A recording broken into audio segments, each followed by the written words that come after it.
At a small neighborhood diner, a manager publicly says a chipped mug will come out of the dishwasher's pay. A tired waitress quietly steps in, empties her morning tip money into his hand, and resets the room without a fight. Small, quiet changes ripple out from that moment as people choose to move a little weight off someone else's shoulders. Before we dive in, don't forget to like, share, and subscribe. And hey, where are you tuning in from? Leave your country in the comments.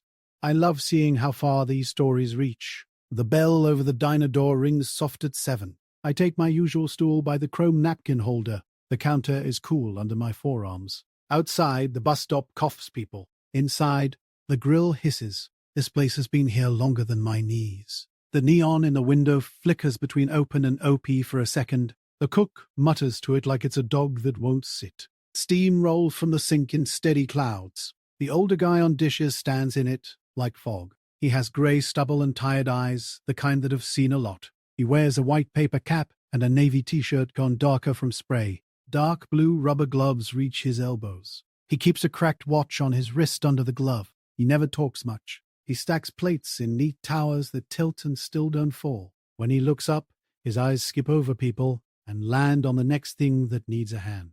The waitress runs the counter like a one-woman band. She has brown hair in a messy bun and tired eyes that still find a smile somewhere. Faded green apron, black t-shirt, small silver hoops in her ears. She slides coffee to the regulars like a dealer sliding cards. She calls me Oats because I always get the same thing. I don't mind.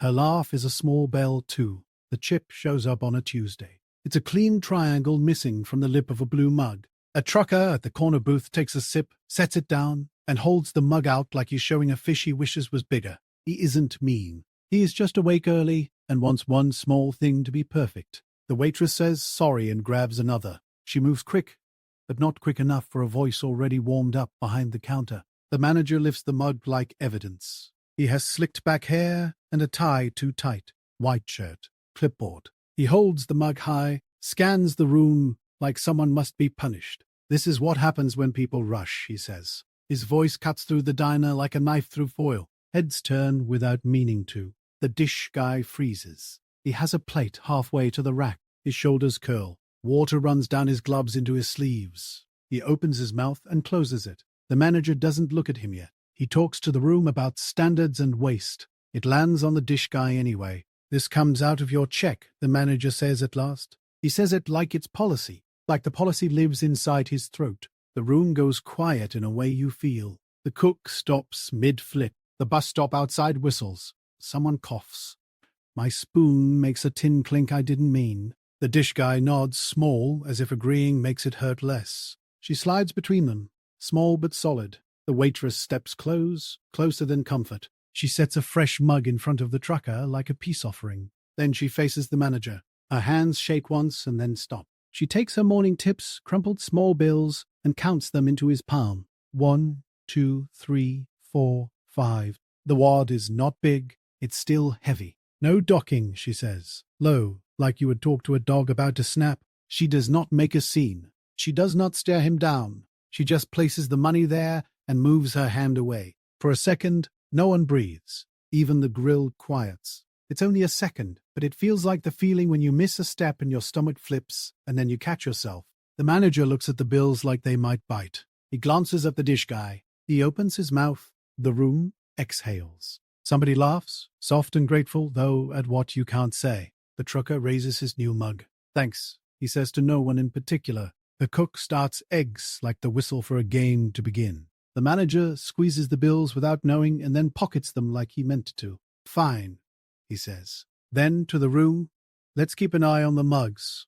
He goes back to the sink and sets the cracked mug aside. The dish guy does. He doesn't speak. He stacks a bowl like he's been doing it since the 80s. His shoulders ease from his ears. Water still runs down his arms, but the sting looks different now. He arranges the mug with the chip in a little line of things that have seen better days. He pats it once with the same care he gives to the good ones. The waitress moves. She does not touch the manager again. She just works. Coffee, plates, checks. She shakes her hands out when the steam makes the silver in her ears feel cold. She keeps going.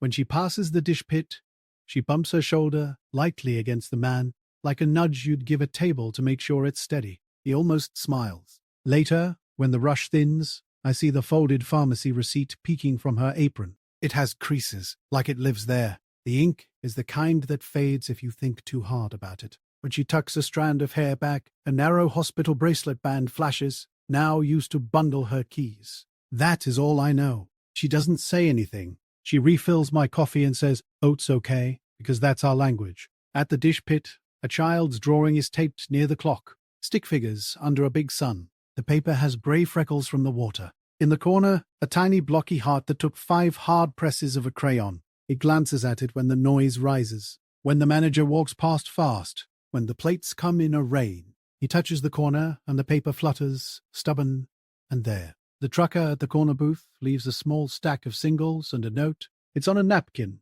in block letters big enough for anyone to read. "Thanks for the swap. Sorry if I made it a thing." He doesn't wait to see anyone find it. He pulls his cap low and taps the counter on his way out. The waitress takes the bills and the note without comment. She tucks the napkin by the drawing like it's a match. The manager prints a new sign and tapes it beside the kitchen window. The paper is clean and the letters are sharp. Mug inventory, log chips / cracks. Under that smaller, no paycheck deductions for breakage. He does it like it was his idea all along. He straightens the tape until it lays flat. The cook eyes it and doesn't say anything. He flips a pancake without looking and lands it perfect. I buy a pair of thick rubber gloves on my way home and leave them on the back step. No note. I ring the back bell and walk away. I don't look back. The next morning he's wearing gloves that are a shade brighter than the sink.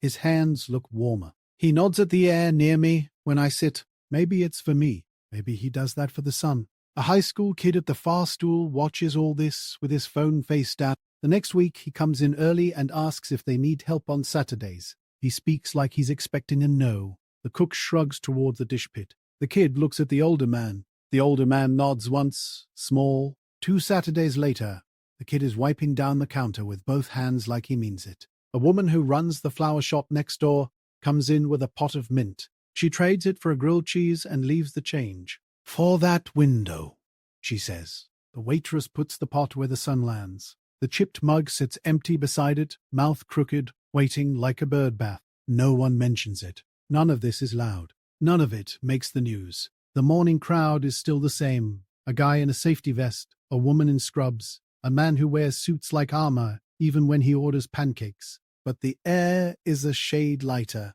People say, "Excuse me" more. Coffee refills land before the cup runs dry. The doorbell sounds softer somehow. It could be me. It could be the way steam looks when it hits light. I think about the 5 bills in a manager's palm. About the choice not to wait for permission. About how small money is when you measure it against an hour lived with your back unbent. I think about hands in hot water all day, and how kindness sometimes shows up like a wedge under a stubborn door. The waitress doesn't bring it up again. She never mentions the cash. The manager acts like the sign was always there. The dish guy keeps dishwater out of his sleeves better with the new gloves. When a plate cracks now, he sets it aside, writes a tiny mark on a sheet the manager posted, and goes on. The cook started keeping 1 extra mug warm on the back of the grill, just in case. What happened in that second didn't even stop time. It just slowed it enough for everyone to see the way it could be. That sounds big. It wasn't. It was one person moving some weight from one shoulder to another.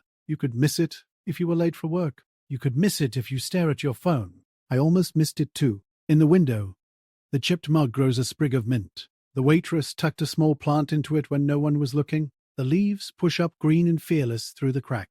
Morning sun hits them and steam lifts around them like a veil. The dish guy looks at it once before he starts, just once, like taking a breath. And then the bell rings soft, and he reaches for the first plate.